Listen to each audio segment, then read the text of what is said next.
صاحب الزمان یا وارث قرآن۔ خوب گفتگو کا محور میں پہلے بھی آپ کی خدمت میں عرض کر چکا، 4 پروگرام ہمیں توفیق ہوئی۔ گفتگو کا جو بڑی ہیڈنگ تھی وہ میں نے آپ کو دے دی تھی کہ وہ معرفت انسان ہے، یعنی اپنی معرفت۔ اور اللہ کے شکر گزار ہیں کہ پروردگار نے ان چند دنوں میں جو توفیق دی، بہرحال جتنی ٹوٹی پھوٹی کوشش ہم کر سکتے تھے ہم نے کی، توفیق تو پروردگار کی طرف سے ہوتی ہے، لیکن بہرحال جو مجھے رپلائی اور جو چیزیں مجھے موصول ہو رہی ہوتی ہیں اس سے یہ لطف خدا کا ظاہر ہو رہا ہے، نظر آ رہا ہے کہ ہمیں اپنی تھوڑی سی معرفتیں ہونا شروع ہو گئی ہیں۔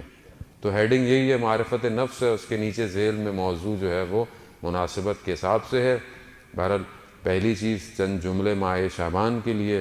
ماہ شعبان ماہ رجب کے بعد ایک اور بہترین مہینہ ہے جس مہینے کو رسول خدا نے اپنے آپ سے نسبت دی ہے، اور اسی مہینے کے اندر کمال یہ ہے کہ جیسے اہل بیت کے گھروں میں پورا قرآن نازل ہو رہا ہے، پہلی شعبان کی ولادت سے لے کر 15 شعبان تک لگ رہا ہے کہ قرآن یہیں آ رہا ہے۔ ہر ایک ولادت جو ہے وہ آنے والے وقتوں کے لیے اسلام کی بقا محسوس ہو رہی ہے، یعنی سفر عشق کی ابتدا حضرت سیدہ زینب سلام اللہ علیہا کی ولادت، اللہم صلی علی محمد۔ ظاہر ہے جہاں حسین کا ذکر ہو وہاں زینب کا ذکر نہ ہو تو ذکر ادھورا ہے، اور یہی وجہ ہے کہ شاعر نے ایک سطر میں ایک جملے میں سمیٹ کے رکھ دیا کہ کربلا کربلا می ماند اگر زینب نہ بود، کربلا کربلا میں رہ جاتی اگر زینب نہ ہوتی۔ تو یہی کمال ہے بی بی کا کہ بی بی نے اس پیغام کو پہنچایا اور دنیا میں آ کے بھی یہی بتایا کہ اپنے بھائی کے ساتھ ساتھ اس دنیا میں بھی آنا ہے اور ہر قدم پر اپنے بھائی کے ساتھ رہنا۔ انشاءاللہ توفیق ہوگی تو ان کے باقی جملوں پر گفتگو کریں گے۔ تو بہرحال ماہ رجب ماہ شعبان رسول خدا کا مہینہ ہے، کثرت سے درود بھیجیے اس مہینے میں، جتنا آپ درود بھیج سکتے ہیں۔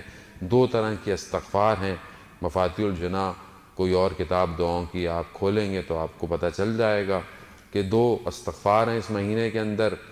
ایک صلوات شعبانیہ ہے جو تھوڑا سا طولانی ہے، لیکن ہر روز ظہرین کی نماز میں اگر پڑھیں یا ظہر کے بعد پڑھیں تو وہ زیادہ بہتر ہے۔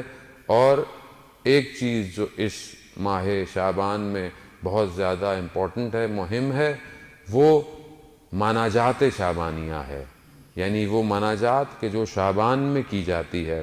اور علماء یہی کہتے ہیں یہ جو مناجات ہے، یہ جو دعا ہے، یہ سارے ائمہ نے اس کو کیا ہے، یعنی سب سے زیادہ جو اوتھنٹیکیشن یا آپ کہہ لیں کہ بہت زیادہ روایات ہیں وہ اس مناجات کی ہیں۔ تو کوشش کریں بہرحال کہ شب کی تاریکی میں تنہائی میں سونے سے پہلے کچھ جملے اس دعا کے، اس مناجات کے جو ہے وہ زمزمہ کریں، کیونکہ بہرحال انسان اپنے الفاظ سے پہچانا جاتا ہے۔ ہمارے پاس الفاظ نہیں ہیں کہ ہم اس کو کیسے پکاریں۔ اہل بیت جانتے تھے کہ اللہ کو پکارنا کیسے ہے۔ تو بہرحال جس طرح انہوں نے کہا ہے ان لفظوں کو پڑھیں، اور انشاءاللہ کہ ہمیں بھی توفیق ہوگی چند جملے ان ایام میں مناجات شعبانیہ آپ کی خدمت میں پیش کریں۔